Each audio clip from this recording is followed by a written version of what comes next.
बांग्लादेश की आर्मी ने 45 मिनट का टाइम दिया था शेख हसीना को, जिसमें उसे रिजाइन भी करना था और देश छोड़ के भी जाना था। शेख हसीना पे आर्मी का इतना प्रेशर था कि वो देश छोड़ने से पहले पूरे नेशन को एक मैसेज देना चाहती थी, बट आर्मी के प्रेशर की वजह से वो मैसेज नहीं डिलीवर कर पाई और उन्हें जल्दी जल्दी में देश छोड़ना पड़ा। और शेख हसीना के बांग्लादेश छोड़ने का दूसरा रीजन था, लाखों लोग शेख हसीना के घर की तरफ बढ़ रहे थे। वो तो सही टाइम पे हेलीकॉप्टर के थ्रू वो इंडिया की तरफ निकल गई, अगर थोड़ी सी भी लेट होती तो पता नहीं कितना बड़ा हादसा हो सकता था, क्योंकि लाखों लोग शेख हसीना के रेजिडेंस के अंदर घुस गए थे। जब उन्हें शेख हसीना नहीं मिली तो उन्होंने रेजिडेंस के अंदर तोड़फोड़ की और कुछ लोगों ने सामान चोरी किया, जैसे बकरी, टीवी, मछली, और कुछ लोगों ने फोटोज और वीडियोज उनके रेजिडेंस के अंदर खिंचाए। ये सब तो आपने वीडियोज में देखा होगा, बट इस वीडियो को बनाने का पर्पज ये है कि मैं आपको कुछ सीक्रेट बताऊं जो आपको न्यूज वाले नहीं बता सकते, क्योंकि न्यूज चैनल वालों की भी कुछ मजबूरियां होती है। और इस वीडियो को हम 4 पार्ट में डिवाइड करेंगे। पहला, बांग्लादेश में प्रोटेस्ट हो क्यों रहे हैं और इन प्रोटेस्ट का पर्पस क्या रिजर्वेशन को हटाना है, या इन प्रोटेस्ट का अल्टीमेट गोल शेख हसीना को पावर से हटाना है। सेकंड पार्ट, अमेरिका क्यों बांग्लादेश को 2 पार्ट में डिवाइड करना चाहता है या शेख हसीना को पावर से हटाना चाहता है। थर्ड पार्ट, चाइना क्यों बांग्लादेश में तख्ता पलट कराना चाहता है और चाइना ने बांग्लादेश की पीएम शेख हसीना को चाइना बुला के क्यों इंसल्ट किया था। फोर्थ पार्ट, बांग्लादेश की पीएम शेख हसीना के तख्ता पलट से इंडिया की नेशनल सिक्योरिटी क्यों खतरे में आ जाती है और बांग्लादेश क्यों पाकिस्तान की तरह टेरर स्टेट बनने वाला है कुछ ही सालों में। तो चलो वीडियो को स्टार्ट करते हैं और इस वीडियो पे 1000 लाइक कंप्लीट कर दो। पहले बात करते हैं बांग्लादेश में प्रोटेस्ट क्यों हो रहे हैं और इन प्रोटेस्ट का पर्पस क्या रिजर्वेशन को हटाना है या इनका अल्टीमेट गोल शेख हसीना को पावर से हटाना है। बट ये जानने से पहले आपको पता होना चाहिए कि बांग्लादेश में रिजर्वेशन का इशू क्या है। 2018 में भी काफी प्रोटेस्ट हो रहे थे, इसलिए बांग्लादेश की गवर्नमेंट को फ्रीडम फाइटर का कोटा हटाना पड़ा था। बट 5 जून 2024 को कोर्ट री इंट्रोड्यूस कर देता है इस कोटे को, जिसमें 30% कोटा फ्रीडम फाइटर की फैमिलीज को मिल रहा था, जिसके बाद 56% सीट रिजर्व हो जाती है और 44% सीट होती है बेस्ड ऑन मेरिट। अब इस चार्ट को देखो कैसे बांग्लादेश में डिवाइड किया गया है रिजर्वेशन को। 10% कोटा है फॉर वुमेन, 10% है for backward classes, 5% ethnic minorities के लिए। बट बांग्लादेश के लोगों को इस रिजर्वेशन से कोई प्रॉब्लम नहीं थी, बट उनको प्रॉब्लम थी 30% रिजर्वेशन से, जो फ्रीडम फाइटर के चिल्ड्रन और ग्रैंड चिल्ड्रन को मिल रही थी। अब ट्विस्ट ये है कि शेख हसीना भी फ्रीडम फाइटर की फैमिली से बिलोंग करती है, तो उनका इमोशनल कनेक्ट भी था इस रिजर्वेशन को लेके। बट ये प्रोटेस्ट सिर्फ रिजर्वेशन को हटाने के लिए नहीं हो रहे थे, इनका अल्टीमेट गोल था कि शेख हसीना को पावर से हटाना है, जो मैंने 19 जुलाई को ही इस रील में प्रिडिक्ट कर दिया था। ये रील देखो पहले। इसलिए ये प्रोटेस्ट करा रहे हैं ताकि वो शेख हसीना को पीएम पोस्ट से हटा सके और एक न्यू पीएम इलेक्ट कर सके जो एंटी इंडिया हो। ऐसा नहीं है कि मैंने कोई बहुत बड़ी प्रिडिक्शन कर दी, आप भी ये प्रिडिक्शन कर लेते अगर आपके पास वो डाटा होता जो मेरे पास था। इस डाटा को मैं डिस्क्लोज करूंगा सेकंड क्वेश्चन में। और सेकंड क्वेश्चन है, क्या अमेरिका बांग्लादेश को 2 पार्ट में डिवाइड करना चाहता है या शेख हसीना को पावर से हटाना चाहता है। बट पहले आपको ये पता होना चाहिए कि बांग्लादेश और अमेरिका के इतने रिलेशन खराब कैसे हुए। अमेरिका की एक सिंपल सी डिमांड थी कि उसे बे ऑफ बंगाल के ऊपर और चाइना के क्लोज एक मिलिट्री बेस चाहिए। अब ये मिलिट्री बेस या तो उसे बांग्लादेश में मिलेगा, या तो इंडिया के मणिपुर में मिलेगा, या तो म्यांमार में मिलेगा। पहले अमेरिका ने इंडिया से मिलिट्री बेस मांगा, बट इंडिया फॉलो करता है नॉन अलाइनमेंट पॉलिसी। तो चाहे कांग्रेस की गवर्नमेंट होती या बीजेपी की, दोनों गवर्नमेंट ने मिलिट्री बेस के लिए मना ही करना था। बस बीजेपी ने भी वही किया,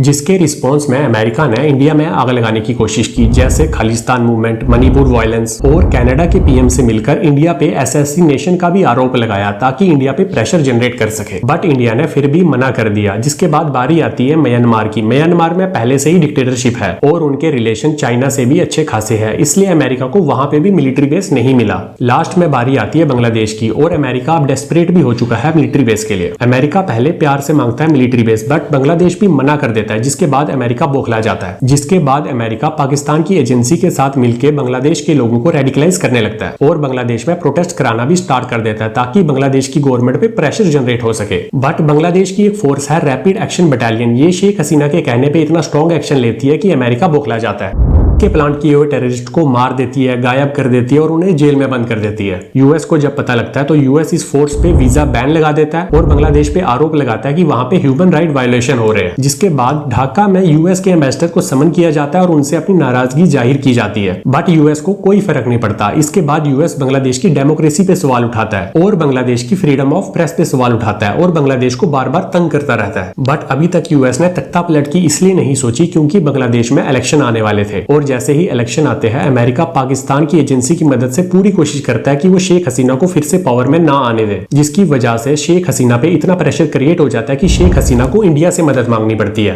जिसके बाद इंडिया इंटरफेयर करता है और यूएस से थोड़ी बात करता है, जिसके बाद सिचुएशन कूल होती है और शेख हसीना इलेक्शन भी जीत जाती है। जीतने के बाद इंडिया को थैंक यू भी करती है और इंडिया को प्रेज भी करती है कि उन्होंने कैसे बांग्लादेश की फ्रीडम में रोल निभाया था। बट शेख हसीना बहुत बड़ी गलती कर देती है। इलेक्शन जीतने के बाद वो यूएस का बहुत बड़ा राज खोल देती है बिना यूएस का नाम लिए। वो सीक्रेट था कि शेख हसीना को एक ऑफर आया था कि आपके इलेक्शन बिना किसी दिक्कत के होंगे, अगर आप यूएस को एक एयरबेस अपनी कंट्री में दे दोगे तो आपको इलेक्शन में कोई दिक्कत नहीं होगी। और इससे भी बड़ा खुलासा बांग्लादेश की पीएम ने ये किया कि यूएस बांग्लादेश और म्यांमार के 2 टुकड़े करना चाहता है और एक न्यू क्रिश्चियन स्टेट बनाना चाहता है लाइक ईस्ट ताइमोर। अब आप सोचोगे ईस्ट ताइमोर क्या है? ईस्ट ताइमोर 1975 तक पोर्चुगीज की एक कॉलोनी थी, जिसे इंडोनेशिया ने यूएस की मदद से 1975 में इन्वेजन करके अपने अंडर कर लिया था। बट यूएन ने 1999 में एक रेफरेंडम कराया जिसमें ईस्ट ताइमोर के लोगों से पूछा कि आप इंडोनेशिया के साथ रहना चाहते हो या इनसे अलग होना चाहते हो, जिसमें मैक्सिमम लोगों ने वोट किया कि हम इंडोनेशिया से अलग होना चाहते हैं, जिसके बाद एक क्रिश्चियन मेजोरिटी देश बन गया। यूएस ने ऑफिशियली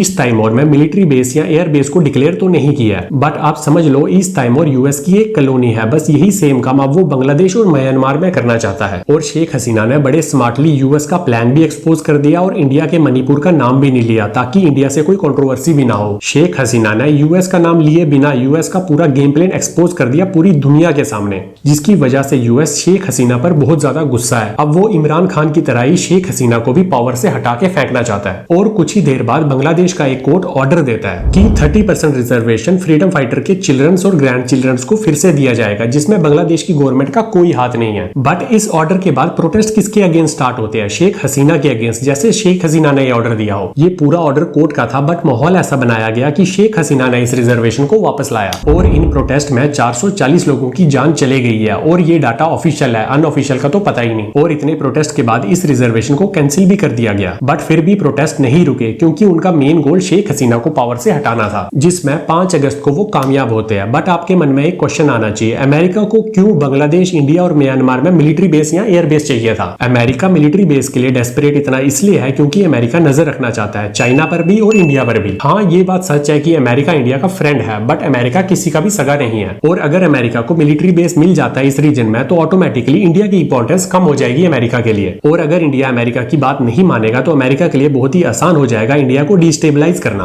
और इंडिया में मणिपुर से भी बड़े प्रोटेस्ट कराना, ताकि वो गवर्नमेंट को प्रेशराइज कर सके और अपनी बात मनवा सके। बट शेख हसीना के रहते ये जियोपॉलिटिकल गोल अमेरिका का पूरा नहीं हो पा रहा क्योंकि शेख हसीना के इंडिया के साथ बहुत अच्छे रिलेशन है। इसीलिए शेख हसीना का जाना और एक एंटी इंडिया पार्टी का बांग्लादेश में आना अमेरिका के लिए बहुत जरूरी है। और हाँ, शेख हसीना का बांग्लादेश से भागना ये सिर्फ बांग्लादेश की हार नहीं, ये इंडियन एजेंसी का भी एक बहुत बड़ा फेलियर है, क्योंकि शेख हसीना के जाने के बाद बांग्लादेश भी पाकिस्तान की तरह एक टेरर स्पॉन्सर कंट्री बन सकता है। बट इस टॉपिक को हम अगली वीडियो में डिस्कस करेंगे, जिसका लिंक मैं डिस्क्रिप्शन में दे दूंगा। और अगली वीडियो में हम ये भी डिस्कस करेंगे चाइना ने क्यों बांग्लादेश की पीएम को अपनी कंट्री में बुला के डिसरिस्पेक्ट किया था। तो मिलते हैं अगली वीडियो में।